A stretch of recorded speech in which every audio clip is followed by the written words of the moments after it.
Hi everyone, Anthony Fantano here, the internet's busiest music nerd, and it's time for a classic review of the Ween album Chocolate and Cheese. This is the 1994 album from the legendary music duo Aaron Freeman and Mickey Melchiondo, aka Dean and Gene Ween, the founding members of the alternative rock duo known as Ween. Ween are a tough band to explain, or categorize, or pinpoint. After the explosive popularity of the underground and grunge rock movement of the 90s, a lot of very weird bands got some pretty decent deals and a lot of exposure on some major labels that they probably wouldn't have otherwise received. Bands like Mudhoney and Melvins, and even Daniel Johnston has an album on Atlantic Records. And Dean and Gene were cut from a very similar underground oddball cloth. And to simply label their music as alternative doesn't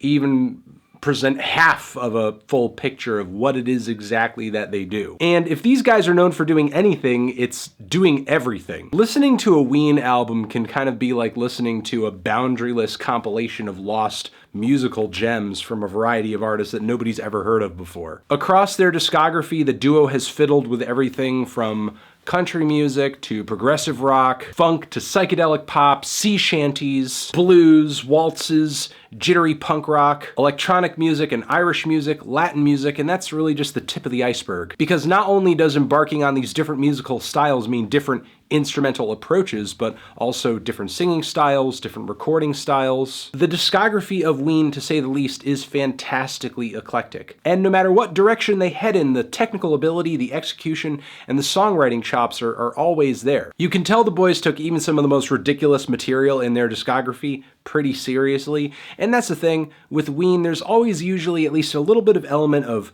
comedy, of humor, of just like a tongue-in-cheek attitude. There are elements of their music that kind of remind me of artists that came up very similarly, just laying down these really weird lo-fi songs, embracing raw expression over any semblance of consistency or cleanliness, guys like Daniel Johnston or R. Stevie Moore. And then there's also the humorous aspect of their music and this wide-ranging sense of creativity that calls back to artists like They Might Be Giants or Frank Zappa. However, coming to a very, very different artistic conclusion. Dean and Gene's unmatched versatility was more of an awkward sketch than it was an undeniable truth during the earlier days of their career, during their early lo-fi tape days. It wouldn't be until they landed on ELEKTRA and started putting together some professional recordings and really venturing out there into the instrumental weeds that we would see the full scope of their abilities on records like The Mollusk or Quebec or White Pepper. And while Chocolate and Cheese is not quite as eclectic as those records,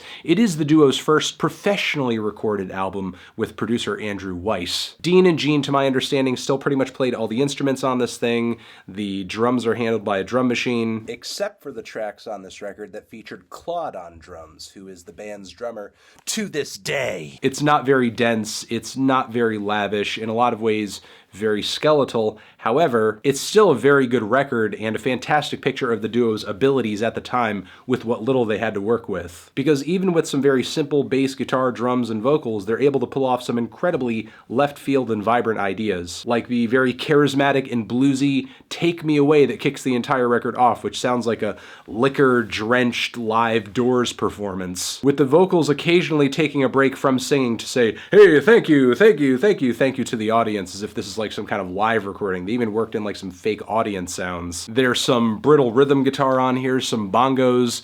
For what it is, it's executed very well, but there's like a very strong note of silliness to all of it. And yet also it's miraculously catchy. Later, much later on the album, Dean and Gene just go completely off the deep end with the HIV song, which sounds like a weird experimental schmaltzy piece of carnival rock with these dinky, silly lead guitar melodies just kind of slinking up and down, only breaking for a very short vocal break where all that's said is AIDS or HIV. And the insanity of the record does not stop there. I mean, there's Spinal Meningitis Got Me Down, which is very surreal, dark, very black-humored alt-rock track that features these weird pitched vocal passages that sound like a child asking his mom if he's gonna die. Then there's also a very nicely executed piece of like legit Southern soul on the track Freedom of 76, which given its nicely executed guitars, it's kind of nice vocal high notes.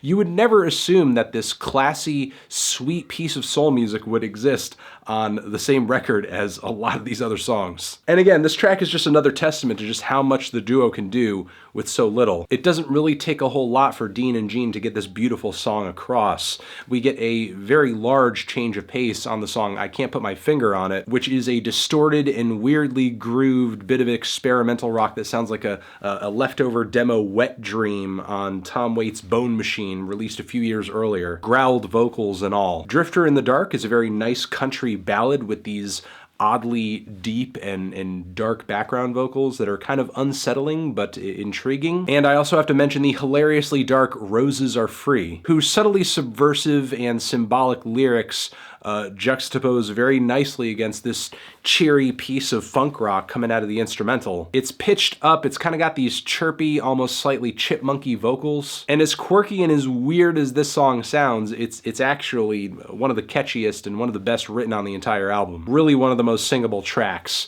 vastly contrasted by the very dramatic Candy. The very minimal instrumentation on this track just tries to leave a lot of space around everything so that when something does happen, you really feel it. And I couldn't do a proper review of this record with at least mentioning the somber mariachi ballad on here, Buenas Tardes Amigo, which more than any other song on this record contains this massive and prominent element of storytelling and acting. The song is set somewhere south of the border and is sung in character. The tale is captivating, it's cinematic, it's a murder ballad of sorts. And again, it's just odd to think the same artists are responsible for tracks like Voodoo Lady and Joppa Road. And that's the thing, again, no matter what stylistic approach Dean and Gene take on a track, the talent still rings true. Occasionally some of the songs on here are more experimental than others, but it doesn't necessarily wreck or change my enjoyment of the track or the album itself. And there are moments on this thing where it seems almost like Dean and Gene kind of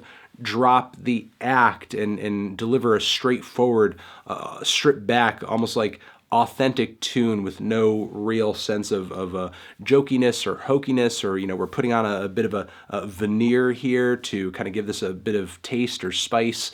Most notably that happens, I think, on the closing track here, Don't Shit Where You Eat, which seems like the most honest and earnest track of the entire bunch, and maybe the best piece of advice on the entire record too. But this record is great. This record is entertaining. It has so much personality. I guess you could say it has multiple personalities. And above all else, it is an underground experimental rock classic, because very few artists out there ever did push the eclectic envelope in the way Ween did, and did it with the sense of humor and style that they did as well, especially on this album. So there we go. Ween, Chocolate and Cheese. Transition. Have you given this album a listen? Did you love it? Did you hate it? What would you rate it? Of course you loved it. It's a classic. It's a good album.